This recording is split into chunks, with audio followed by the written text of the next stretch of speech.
amagara amahoro ndetse n'abafanira twifuriza ngo mwese mwanje kwikana egene cyo kumesha kure yaciye kandi nanya Look Media twegaze mu ganiro cy'ingino cha Look Sport cyo kuno munsi wa gatanu kabisa batugiye kwa tubashikiriza amakuru karavugwa hirya no hino haba hano mu gice cy'Uburundi haba muri basket haba muri football haba ndetse no hanze y'igihugu. Ni Boris Ngabire Gilles uno munsi ubona ko twavuye muri site za Look Media ndi kumwe na mugenzi wanje Alelahisi Ndongozi ndakwamukije. Naje ndakwamukije. Umeze neza? Witeguye weekend? Bonaza ko weekend yamaze kuba itangura. Sako yamaze kwitangura ku munsi wa gatanu. Yes. Nuko twizere ko namwe simuko dukurikirana mu merewe neza mu banyu ndetse no mu byanyu. Abato bitameze neza twipfurize kumererwa neza mu babo ndetse no mu byabo. Uno munsi hazindutse haraba isanganya ry'umuriro mu gisagara ca Bujumbura aho haje kwa hasha inzu y'ubudandarizo canke inzu y'ubudandaji muri Antunga canke galerie haire kuri ahitwa Rwanda y'Izamba harashikirwa aho abenshi basanzwe bamenyereye nko kuri GAFYISI. Ababuriyemo ibintu ku byo tumaze kumenya nta muntu yasize ubuzima ariko honeka ibintu byinshi rero abatakarijeho ibintu twaremesha nibaza ko no kubihanganisha abari nkuru y'abakinyi cyane gusa banje bituma bagita ngo nisanganye kiza utari uciteze hari abantu ejo batashe bugaye amabiro yabo bazi ko uno munsi bazinduka batondo bazinduka batonda kandi uno munsi hariho nibaza ko ari no mu gihe kibi amashuri ariko aratangura hari abavyeyi bavuga ati bazobika abana ku ishuri bafukuye uburyo muri hajya nyine bahara bakora abakwanda y'Izamba canke muri Le Parisien umva ko usanga ari usanga benshi n'abagora kwakira bisanga ari amashoke akomeye mu buzima bw'abantu ni gufata kano kanya tubihanganisha kabisa nuko rero twihanganishe mwandanye mwihangana kabisa niko biba bimeze no munsi bishobora kuba bimeze nabi ariko nivuze ko ubuzima bubaye futi kabisa ejo bizoshobora kuba bigenda neza. Tuza kwa turabira hamwe amakuru kiravugwa hano mu gice cy'Uburundi duhere na cyane muri basketball hari tunwa iri kiraba izoza kwa itangura ku munsi w'ejo ni tunwa yitwa Street Ball Summer Slam iyo izoza kwa itangura ku munsi w'ejo ni amakipe agera kuri 8 byumvikana yuko tugiye kuraba batwera mu gice cya kane gishira icanyuma turaza kwa twinjira indani turabe ubushimo buzotangwa n'ibindi turaza kwa tuva muri basketball tuje muri football tuje muri Premier League yamaze kwitangura mu iheze ngo tuje ko tugeraho ku munsi wa mbere ndetse no ku munsi wa gatanu mu biganiro bya Look Sports turaza kwa turaba kuri journée igira kabiri uko ibintu byifashe tuvuye no mu gice cy'u Burundi ni hanze y'uko kabisa muri English Premier League iraza kwa itangura muri no weekend kabisa abantu bari banyotewe Premier League abantu baranyotewe football muri rusangi turaza kwa duca hirya no hino turabe Premier League uko ibintu byifashe nuko imbere ko dutangwa n'iganiro cyacu reka tumira amateka gato icyo tuza n'ideni ry'amakuru yacu Shikamiterambere BCAB nk'uko musanzwe mubimenyereye yamitanga ingurane ibafasha kurungika abana ku mashure uko umwaka utashe ingurane isomero umushahara wawe igishu yawe mu masaha 48 gusa. Iyo ngurane ironswa umukozi ahembwa ku kwezi bacishije umushahara wiwe muri BCAB. Mushobora kuronswa amafaranga ashika ku miliyoni 10 mukayariha mu kiringo c'amezi 12 ku nyungu zitavuna. Iyo ngurane isomero izotangura gutangwa kuva ku igenekerezo rya 20 ku kwezi kw'indwi gushika ku igenekerezo rya 19 ukwezi kw'icumi umwaka w'ibihumbi 2026. Itura ishami rya BCAB ribegereye hageze icyo mubaza hamagara kuri nimero 22 29 71 25 canke kuri 22 29 71 26. Shika mwiterambere na BCAB. Shika mwiterambere na BCAB. Shika mwiterambere na BCAB. Hariyo kabijya. Nuko turasubiye kwaha ikaze kandi twizere ko mumerewe neza mu banyu ndetse no mu byanyu aho bitameze neza tusuye twifurize kumererwa neza mu bawo ndetse no mu byabo. Nuko ni ikiganiro cha Look Sports tugiye kwa duhera muri basketball hari tunwa igiye kwa itangura ku munsi w'ejo uno munsi turi ku munsi wa gatanu turi kwigenekerezo rya 21 ejo ni ku munsi wa gatandatu igenekerezo rya 22 ni tunwa yitwa Street Ball Summer Slam igiye kwa itangura ku munsi wa gatandatu igenekerezo rya 22 mu Nyandagaro muri rusangi byifashe gute Rohisi? Ni n'umusaza ko ejo zo ku munsi wa gatatu tugo turaheza nibaza ko ari indwi zibiri zigira zihere ABL heze habaye urunani rubaye sacré champion wa ABL 2026 nibaza ko byerekana ko basketball ntabwo yaje kubihagarara basketball ntabwo iri iherera cyane kuri ABL ariko inyuma ya ABL arandi matungo bandanya nibaza ko ku munsi wa mbere twako tubashikiriza hari ku munsi wa mbere buri ku munsi wa mbere twako tubashikiriza ibyaje kwa bibera mu ijambo tunabakiri bato muri basketball aka ABC twari gikombe uno munsi twagarutse kandi ubona ko basketball iguma ibandanya kundwi hagati mu rwose ibihari uno munsi ni nkuko wabivuze nibaza ko ari tournoi shasha tutaye tumenyera hano mu Burundi yitwa Streetball Summer Slam nibaza ko ari tournoi itandukanye cyane na basketball ijya tuzi baharaje za basketball 3x3 muga iyi nayo n'iyindi no shasha nibaza ko harambwiye ko higeze kuba igihe yahora iba mugabo haraheze igihe itari kuraba hano mu Burundi ni nkuko bavuze ni tournoi iriko ama equipe agera ku 8 urabona ko ni equipe imwe irimo abakinyi nyene 8 equipe y'abakinyi 8 nabonye ngo harimo abakobwa babiri muri chaque equipe muri equipe kandi naza ko ari umva ko ari format tutari tumenyereye cyane muri nk'iya basketball y'abakinyi batanu tuzi canke 3x3 rero naza ko azo ari ibirori bimeze neza ku munsi w'ejo wa gatandatu hano kuri terrain département nyuma ya ABL donc twaraje kwa turakunze kwa tuvuga kenshi iyo twumvise tunwa ikintu cyambere kituzamo bon nivyo biradufasha kuza kuraba basket abakunzi ba basket ntibagwabira ariko ikintu cyambere kiza mu mutwe ni ubushimwe twaje kwa tuvuga yuko nivyo mu Burundi mu zose muri rusange ana ko ibintu by'ubushimwe usanga biri hasi twaje kwa tugaruka ko ubushimwe bwaje ko butangwa muri tunware kibera mu Ijabe kuri ino ncuro muri Streetball Summer Slam byifashe gute Bonibaza ko ni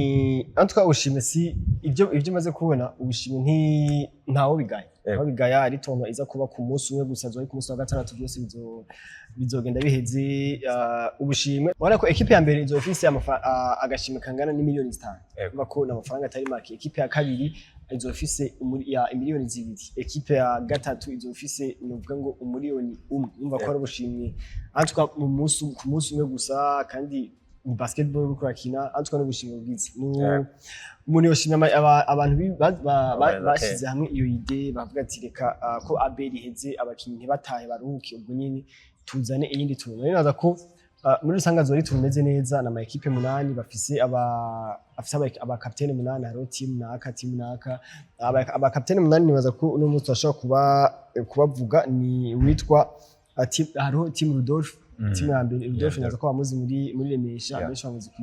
izina rya Kibwa hariho team Simone ni umwana w'umukobwa w'umwigeme akina mu mugwa Gladiators n'umwaka yatoye nka meilleur rebondeur muri women amateur basketball league naza ko ari umwana ariko aramonta cyane muri basketball hariho team ya gatatu na team RV muri New Star naza ko bamuzi muri New Star hariho team Clark muri Tigers mu runani hose nyaza ko ashaka kuba muzi hose haro team R20 bumva ko ni captain R20 asanzwe ari captain nyine haro team R20 hariho team Elsa niyo nko muri Dinamo hariho team Azad mu runani hariho na team Brian Kavakure muri Dinamo nyaza ko twogera twabwiye amazina y'abakinyi kuko si benshi tubagire gace tunaheza team Rudolph harimo Mamadou murumva ko harimo abakinyi mu equipe yose harimo abakinyi bakina ABL Premier Division kandi harimo n'abakinyi bakina Ligue B umva ko ni selection zabaye hose kandi akongera akabamwe n'abakinyi b'abakobwa bo twamaze kubivuga uvuga ngo harimo Rudolph harimo Mamadou Murani harimo David harimo Saba harimo Darcy Savard Benit hamwe n'uwitwa Amarika umva ko abona ni equipe ya team Rudolph team ya kabiri ni team Simone haro Esperance ni akina muri Dinamo uno munsi Esperance Barita hariho Clement Kongoro hariho Meme hariho Akbar hariho Seno hariho Pramedi hariho Stéphane bako ni equipe ikomeye kimwe abakinyi bakiri batura vya Akbar Seno Pramedi yahora mu gihugu cy'u Rwanda uno munsi ari none yaza ko ari mu karuhuko hariho team ya muri New Star irimo Hervé Delaware Destin, Eloge, Vanina, Castella, Joy na Wingard. Team Clark harimo Loris, Mati, Israel, Homis, Divad,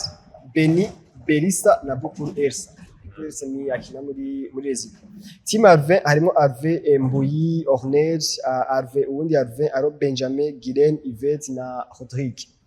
Team Elsa harimo Michel, Elsa, Erika, Derek Lewis muri Dinamo, Jidikayet, Paulin, Nazo hamwe na Adonis. Iyo ni Team Elsa. Team Azad harimo Azad, Yves, Gilles Ripia mu runani na Boringo mu runani nyene. Boringo mu runani nyene. Boringo mu runani na Azad mu runani. Hariho Omar, hariho Rey,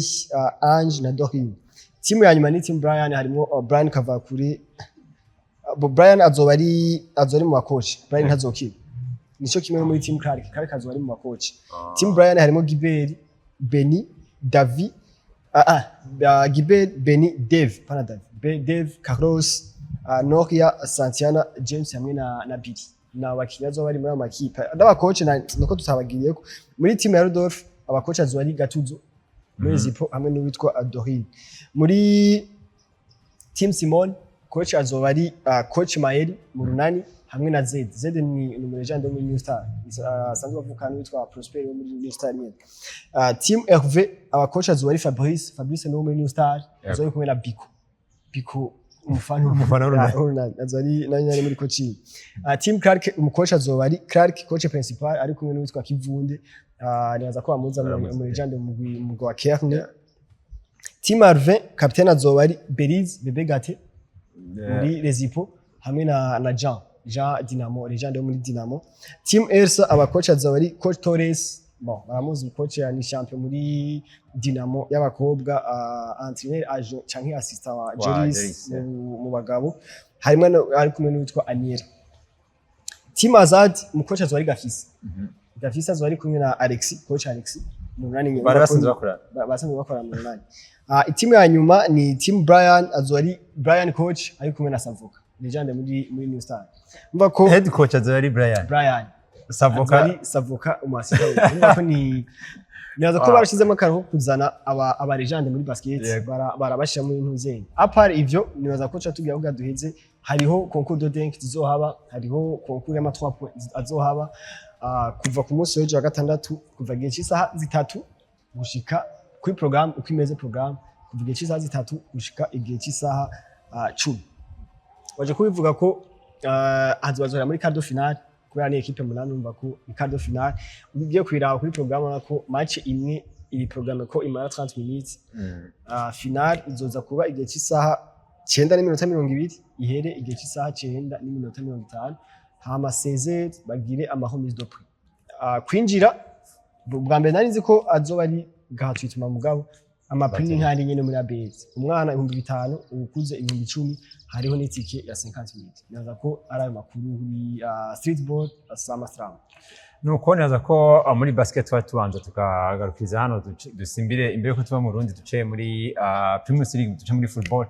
Ni Primus League iraje kundi igira kabiri kandi twaje kuba tuvuga yuko ku munsi wa gatanu niho hari haje kubatangura Primus League nyezina. Hari inkino zigiye zitandukanye nta gitangaza twaje kwa tubonamwo imigwi yaduze nta numwe waje kwa utsinda. Uno munsi kuri junior kabiri guess what hari shock komeye cyane. Sinzi ko uno munsi ariko bizogenda nkuko byagenze mu mwaka weze mugabo mu mwaka weze twaje kwa tubona yuko umugwi wa Flambeau du Centre wari umwe mu migwi mu adversaire akomeye cyane wa Aigle Noir. Kuri no munsi turi kundiga kabiri nitwovuga yuko n'ubu twamusha mu adversaire batoyi kwa ko turazi yuko Canche Flambeau du Centre ibingaho hafi. Aigle Noir Flambeau du Centre nta revanche twoshobora kutera kuri Flambeau du Centre. Ni Aigle Noir twarivuze ko uno munsi ni kandi ndibuka no mwaka wese ko twagira ibiganiro twivuga ko Aigle Noir muri cyane muri phase ari bakina mu mutwe bafite imyiteguro ya CAF Champions League. Uno mwaka naza ko ico kintu ndi nguvu bafise Aigle Noir nibaza ko uno munsi hariho niveau iri hejuru par rapport y'indi avance bafise. Ugiye kuri Flambeau du Centre ingene yagiye guheza saison mwaka wese wana ko ntivyaje kwa bigenda neza. Ni Flambeau du Centre turibuka mu mpera ya saison waje kwa birukana umukoci wabo Dodi baza kuba bazana Sao Paris bamukiye mu GAFYISI nawe ye ntivyaje kwa bigenda neza baraza kuba mwirukana. Umva ko nizo ni na amaparametre menshi yerekana ko Flambeau du Centre ari ibintu bitaje ko bigenda neza muri equipe muri saison iheze. Eske uno musingene watanguye saison eske kuko kuba kweze nibuka ko Aigle Noir agiye guhana Flambeau du Centre antu ko byaragora kuvuga ngo Aigle Noir ifavure cyangwa Flambeau du Centre ifavure yari match vuga ati umuganya tuza kumubona arafe ya 90 minutes no museneza ko Aigle Noir siko bikiri umwaka kweze si rivalite twavuga ngo iragize no museneza ko Aigle Noir nivyo ntibazokinira makamba bazo ko bakinira mu ntara Gitega kuri stade ngo nivyo Flambeau du Centre bayisanze wabo kera turazi ko Flambeau du Centre cyangwa Musonga tuzisanze wabo byari bigoye cyane hari mwishamba no museneza ko amahirwe ari kuri Aigle Noir par rapport ya Flambeau du Centre. Nuko bon nibaza ko tuzoza kwa turi mu mwanya wawe yagoye kuza kwa tukaruka kuri inkino zigiye zitandukanye za Primus League gusa twabwira uko program imeze navuye ko inkino zaje kwa zitangura mbere wanashima ku munsi wa gatatu Young Star iza kuba ikina n'umugwa Kanza United uno munsi niho hari urukino ruza kuba ruhuza umugwa Interstars ndetse n'umugwa Never Give Up Academy. Panthère Noire ku munsi w'ejo ikina n'umugwa Burundi Football Club. Olympique Star ikina n'umugwa Vision FC. Flambeau du Centre ku kibuga Ingoma ku munsi w'Imana Gisa Icenda bakina n'umugwa Aigle Noir.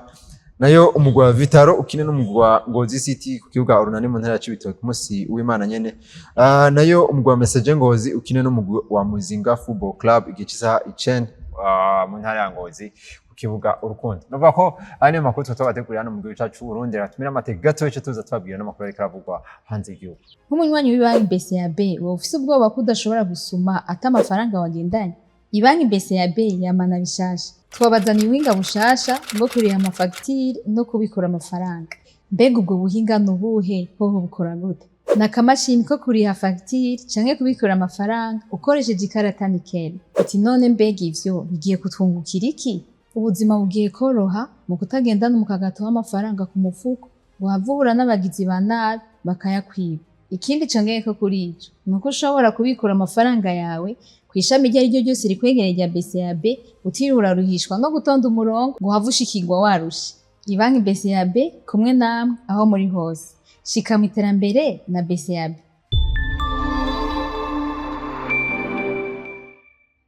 Nuko twamaze kwa tuba mu Burundi, twamaze kwa tuba muri basketball, twamaze kwa tuba muri Primus League. Tugiye neza mu gihugu cy'Ubwongereza muri English Premier League. Yaza kwa itangura kuno munsi wa gatano aho hari match zigiye zitandukanye. Kuno munsi hari match iri hagati mu kwa Arsenal Emirates Stadium maze kwa bakimugwa Coventry City. Naje kwa mbona kana ati turatanguye ikiringo cy'amezi 9 aho umunezero wanje wo muri weekend uzodepanda ku bantu 11 bari mu kibuga. Kandi umubabaro wawe ukabudepanda kwanje. Umubabaro wanje n'umunezero uvuga ngo je ukugirwa kwanje cyangwa ushapura kwanje kuzoza kuba kuva ku bantu 11 bari mu kibuga muri weekend aba kwa gatandatu ndetse no ku munsi w'Imana. Nuko rero n'umunsi haza kwagaruka Premier League. Premier League yeze yaje kwitwabona n'umugwa Arsenal irima y'imyaka myinshi kabisa barindiriye ico gikombe ca Premier League. Kuno munsi turatanguye Premier League kandi neza ko nirimo higanwa akomeye cyane ku isi kabisa muri football. Umuntu wese yumvise Premier League aba yumva football. Neza ko ni uno musi haraton tushobora gufatira hapo.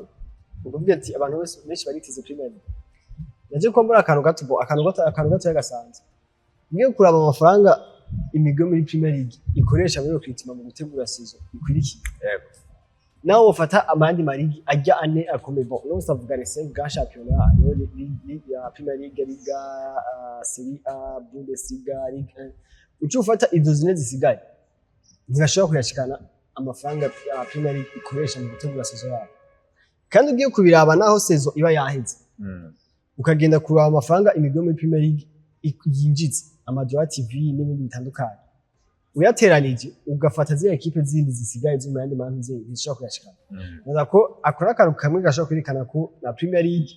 uno musi naza ko sport ariyo yose si football gusa sinde uno musi ni business nico kintu cyambere. Hariho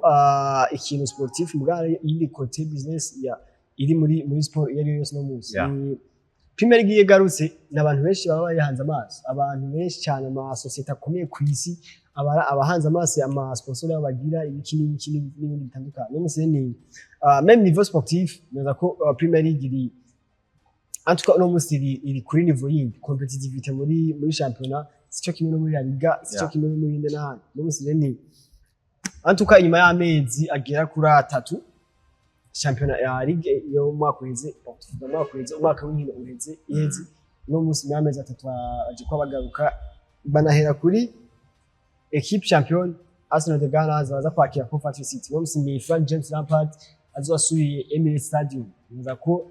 arimo ma stade yagire kuri ibihe byiza kiri muri kuko naza ko epoque haro epoque Chelsea yari domina cyane muri cyane gose no musi Arsenal no musi kintu tworaba ni cyane tugiye kuraba muri izi equipe ziri top 6 canke izi equipe usanga imisi yose iyo sezo itanguye bavuga ati amahirwe yo gutwara igikombe ari muri izi nyene zitandatu canke no musi turashobora kuvuga zitatu canke zine mbega bafise ama arme ayahe aza kubafasha kugwanira kino gikombe ama equipe yagize ama depart ayahe bagize ama rival ayahe no musi ashaka ko turaba kuri fatiye kuri Arsenal yabaye ya mbere mu kwezi ikwikirwa na Man City ya gatatu yari Liverpool buri ndakeka neza ko dufate neza ya gatatu yari Manchester United Manchester United haro Manchester United haro Liverpool hariho dufate kuri iki eski naya he marme bafise uno musi bazanye baje kugira ngo baze kurondera kino gikombe kwera ni kuko yavuze na amezi 9 ni bataille imara amezi 9 ni gikombe cha Premier League gitwagwa gitangura mu kwezi kw'icenda mugabo uzakomenya ko uzogitwara imiburi umaze kugera mu kwezi kwa gatatu kwa kane umva ko ari bataille zikomeye no ustereye kuri Arsenal amarive ntaza ko nta depart baje ko bagize depart za ba Christian Norgard mugana we nyene yari mu ari mukinyi akina match ziki muri season no musi sinovuga ngo hari indi depart Arsenal yaje kuba igira hari ziko ziravugwa zitaraba mugabo ziko ziravugwa mugumba nta ntiziri officiel ntizigizi mugabo no musi equipe iracari yayindi bariko baragira nandi marive naje ko mbona witwa Ezri Konsa kuva muri Aston Villa baza ko ashobora kwanonsa nk'umukinyi wa Arsenal anytime no twari tuzi ko Arsenal imwe mu maforce yaje kubafasha mu kwezi ni force defensive yaje kubifasha Arsenal kuba itwara kino gikombe harageze parti ubona ko Arsenal kugira ngo yankese ibitsindo zari ngorane cyane gose no musi baje kugira mu Ezri Konsa mu kwezi ari l'un meilleur défenseur muri English Premier League ubona ko Arsenal igize renfort cyane muri secteur defensive no musi turazi Arsenal mu kwezi imihendo tere yabo ntiyari bo harageze igihe isragoringa cyane avec Martin Odegaard atari kuri niveau yiwe nziza cyane ubwo no musi baje kuba bongeramwo Bruno Guimaraes ni mukinya akomeye cyane amaze imyaka muri Premier League ko ari umukinya ari kuri niveau ikomeye ari kuri calibre ya Arsenal kuri calibre ya Arsenal no musi Arsenal yavuzwe mu yiko yarondera kwirafusa cyane muri secteur offensif no bata haravuzwe igihe kinini Julian Alvarez bako avugwa muri Arsenal yongera avugwa muri Barca ubwo ntiyaje kwa bikunda haravuzwe Vinicius Junior yaravuzwe cyane muri Arsenal ubwo nanye ntiyaje kwa bikunda ico cerekana ko Mikel Arteta arabona ko akeneye cyane kuranforsa secteur offensif ye makweze baraguze Victor Gyokeres eski ivyo bari bamwiyatanze ko nibyaje kubatanga nimba no musi bari batanguye kumuronderera ko Julian Alvarez hana ko hari akanga atagize mugabo avec Dilia John Alvarez iri off no musi antuka tuzo Arsenal doshatanze ni kuri Victor Gyokeres kandi imisi yatangura saison umwaka wa kabiri Erega na sezo ya mbere ntibyagenze nabi cyane nuko igicapo bari bamuhaye cari kimurengeye kabisa yaravuye ahantu agira ama statistique atembo muri sporting mugabo amaze gushika muri Arsenal yategezwa kubanza no mwaka rero murashaka kuvuga ati antuka ko bitakunze kwaza muganya ntibizomworohera ubwo no muzimaze kubona ko Arsenal ugiye kuraba Kai Havertz kenshi nawe nyine ari prolifique cyane kujya poste ya attaquant point umva ko Gyokeres aracasikaje kanko gukonfirma irya stati yiwe yo attaquant vedette wa equipe naza ko rero kuri kwandi gwa Arsenal no musiza gutangwa saison ku bwanje ikiri favori par rapport abandi bakokira muri Premier League nuko aho turavuze kuri equipe iriko irashaka kwiyubaka mugabo novuga ku maboko ku maguru niki hari equipe yahereye kwiyubaka hejuru equipe tuzi ko imisi yose ari mu favori wa Premier League muri no antuka muri no myaka 10 canke 8 igeze umugwa Manchester City wowe wahereye hejuru uyubaka gushika hasi turavye impinduka zaje kwaziba muri Manchester City twitege iki muri ino season ahubwo Manchester City imisango ntikiri yubaka ahubwo kuri isambu erega ugusohora ntibivuze ko atari kwibaka ukugenda kwa Pep Guardiola sikuvuga kuri wisamburiye haraje undi yari afise era yiwiwe peut-être biragoye ko abantu zose ko na undi muntu asumba Guardiola muri twese turazi ko muje mugabo ntibivuze yuko batiyubatse kwari kwiyubaka no gukora gusanga nuko abantu benshi tubona directeur wa Pep Guardiola niwe yagiye mugabo hari undi muntu ari inyuma yiwe nibaza ko nawe nyene depart yiwe izokora cyane kuri Man City hari witwa yari umudirecteur technique wa Man City kuva kera witwa Tsiki Begirista nyine yasezeye mu mwaka uheze aza gusubirwa n'uwitwa Ugo Viana mugabo no munsi ndaza ko ndiko ndara Man City no munsi kuri marché de transfert no munsi uvye kubona Man City ya transfer mu kinkanaka dufate muri no saison abakinyi bonyine bamaze kugenda bo harabagiye contrat yaheze hariho John Stones yasezeye na Bernardo Silva abo barasezeye baragenda contrat yari yaheze hariho na Tanaki nawe nyine yasezeye après aro nyine aragenda abo n'abakinyi tumaze kuvuga bagera kuri batatu no munsi Rodrigo yamaze kuba genda ni Pierre Metresse wa Man City naza ko myaka iheze yamaze kuba genda no munsi Man City yarekuye abandi Savinho no munsi diriwe iza kuba officiel muri Tottenham Hotspur bitabaye no munsi cankejo Omar Marmoush nawe nyine araza kuba si abo n'abakinyi bariko baragenda abo n'abakinyi nivyo ntibarabatitire cyane turetse Silva wenyene abandi barabatitire gose mugabo barabayirema turetse Silva na Rodrigo mugabo abandi barabayirema ntibarabatitire mugabo barabakinyi umuntu akonta ko ane protocol mu matigwa Guardiola aza gushiramo naka no munsi baragiye uwo munsi ugiye kuri Man City abakinyi bavugwa bari kuri list y'abakinyi bashaka ni bano bakinyi bakina ku ruhande rwo hagati ni Enzo Fernandez ke Man City bazorekura 50 million kuri Enzo Fernandez baheruka kurekura 7 kombe kuri nibaza ko zirenga kuri Elliot Anderson no musa ko ravuga witwa umwana kiri muto naza ko ari diri imbere wiwe ni iri avance gose kuri Ayub Boadi niba bakinyi hagati no musi cyane numva bavuze ngo abitwa ba Kone muri AS Roma ava muri bicu France eske aba bakinyi iziro Gritma ndazeruka izinazize muri Chelsea aho babona umukinyi kinye ntuzerega harakantu utazi urikara arayobora no muri Spain mba ni Chelsea yarayizanye mu mutima yayizanye mu mutima no mu bwenge bwiwe Chelsea yaramurekuye mugo ntashobora kuyirekura iri muri mba ni ibintu ndiko ndavuga aziro Gritma je ndazizimurwa nka Chelsea na Manchester United hamwe umukinyi akinye sezime nziza ucibura kwita ubwo nyine direct uramuzana sinibaza ko Pep Guardiola yari kuvuga ati uno musi ko Rodrigo agiye uno musi ko agiye Bernardo Silva umukinyi wa mbere no kwihutira kurondera ni Manukone canke Ayub Boadi canke no musi bavuga n'umupeti akina muri Crystal Palace witwa Adam Wharton eske abo nibo bakinyi Pep Guardiola kurokita no witwa hamwe na Tsiki Begirista neza ko rero Man City uno musi nk'iyi parti ya mbere ya saison uno musi asigaye 2 semaines gusa sinzi ko zinakwira neza kugira ngo mercato yugare eske tuzobona bagura abakinyi abana uno musi harande ko uwari umura place we agiye Omar Marmoush hamwe yogera muri Tottenham Hotspur harande agize ikibazo azuza kuba ijya post ikina ko uno musi na muri 9 hari ni hamwe azoza za guforsa ba Semenyo na ba Foden n'abakinisha ba Fure fushanke iki naza ko muri Man City no mwaka ari ikibazo gikomeye cyane muri no phase ho bataranatorana ngo bagire iki turashobora kubona Man City iriko iragenda nabi cyane nuko haje kwa impinduka zigiye zitandukanye twarabonye abakoci bagiye batandukanye twabonye ba Albert baza twabonye ba Xabi Alonso aza dufise no musi team iragutse kabisa y'abakoci twaje kwa tubona impinduka zigiye zitandukanye ariko nitwaca kuri buri mugwi wose ngira ngo tuzoza kwa turi mu mwanya yo guca kuri buri mugwi wose turavye muri rusange Premier League dusanzwe tuyizi n'impinduka zaje kwa ziba muri rusange twokwiteka muri ino saison no bakaneza ko twokwitega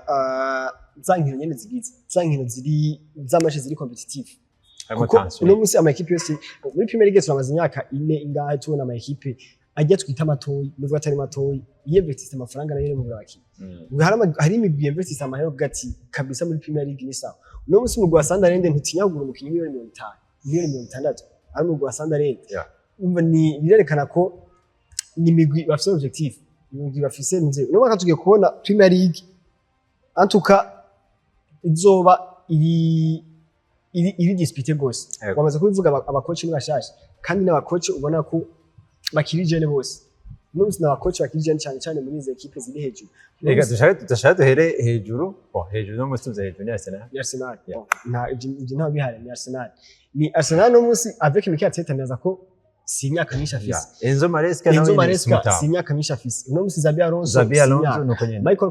Michael Carrick si imyaka Anthony Iraola muri Liverpool bose na nta myaka wanashimye ugiye kuraba top 6 yose uza gusanga ni imyaka iri hasi n'umusana ko tufise n'abakoci b'Abanyespanyol bariko baragira ntuzeye no munsi Arsenal n'umuntu w'Espanyol muri Chelsea n'Espanyol muri Liverpool n'Espanyol Anthony Iraola bako bariko abakoci b'Abanyespanyol bamaze igihe na Xabi Alonso mu Espanyol kandi nibaza ko iyindi equipe ishobora kubona itangaza abantu ni mu gwa Chelsea mu gwa Chelsea kwera Chelsea hamwe boza kuba batanga Enzo Fernandez akagenda nibaza ko Chelsea yobisigaye ari equipe itagira abastari muri equipe antwe basigaye Cole Palmer nawe sinibaza nawe nyene byo ko bayibona ko ari umustari baragize recruitment nziza ya Gibson uyavuye muri Aston Villa ni Rogers nuko ni equipe ya Arsenal ni equipe baraje ko muri akantu hariho sinzi ko ari John Bimike mu bantu ba Arsenal ageze mu bandi cyane nibaza ko si Arsenal gusa akunda kuvuga yaje kuvuga ati nibaza ko ari John Bimike yavuga ati Arsenal babonye batwaga Premier League kamwe bace bibona ko bari nivuye kwatira umukinyi nka Vinicius Junior ntari compliqué cyane kugira atamuza cyane biragoye ko Vinicius ava muri Real Madrid aje muri Arsenal nivyo bivanye n'ahantu hari mugabo si umukinyi ashaka kuza muri Arsenal bivanye na Nivariko bivanye na uhereje gukina final ya Champions League utwaye Premier League ni wa mwaka umwe eske urisire ko Arsenal zo birefita mwaka utse mugabo tumaze imyaka 5 irenga tubona Arsenal iriyo top itatu ine nibaza ko ni nakantu ni icenda kibakombe cyatse John Bimike turamuzi kandi urumva Chelsea iri muri Chelsea kuri afise inzego neza ko muri usanga zo ari English Premier League antuka imeze neza imaze imyaka imeze neza ariko je nditeze imigwi ibiri nditeze umugwi wa Manchester United nditeze n'umugwi wa Chelsea ariko Tottenham Hotspur ntuko gato yivuzeho gato Tottenham Hotspur kwigira amarokitima neza ko amafaranga bafise numa budget batugiye gukoresha no mwaka iteye n'ubwo kuko baramaze kugura umukinyi miliyoni 100 Sandro Tonali baramaze uno musi Savinho antuka uyashize mu mayero nazo nyene zababa miliyoni 100 habura akantu gato uje kuraba abakinyi Marmushi ntazo mugura musi miliyoni 670 bamaze kugira amarokitima meza cyane kandi bafise n'umukoci mwiza Roberto De Zerbi Tottenham nayo turashaka kuyitega muri zine za natwa Big Four zo bigo igaruke muri Tottenham Hotspur antuka ive muri rya banda rya 17 imaze mu myaka ivuye muri zine za nyuma uri kwisha muri zine za mbere nuko reka ngira ngo tuza kwa turi umwanya yaguye mu ndwi iza ku munsi wa mbere muri Alex Sports yo kuza kwa turaba uko ibintu byifashe muri Premier League kabisa ni championnat bako ibikunzwe n'abantu bose kabisa abantu benshi bakunda football umuntu wese akunda football cyane kabisa amenya yuko abakunda umugwe muri Premier League rero twigana cyacu tugarukirize hano kuno munsi ndabashimiye ariko kandi ndashimira Christian Ngozi naje ndagushimiye reka nshimire wese wakomara dukurikirana twifuze kumererwa neza mu banyu ndetse no mu byanyu isango niryo mu ndwi izi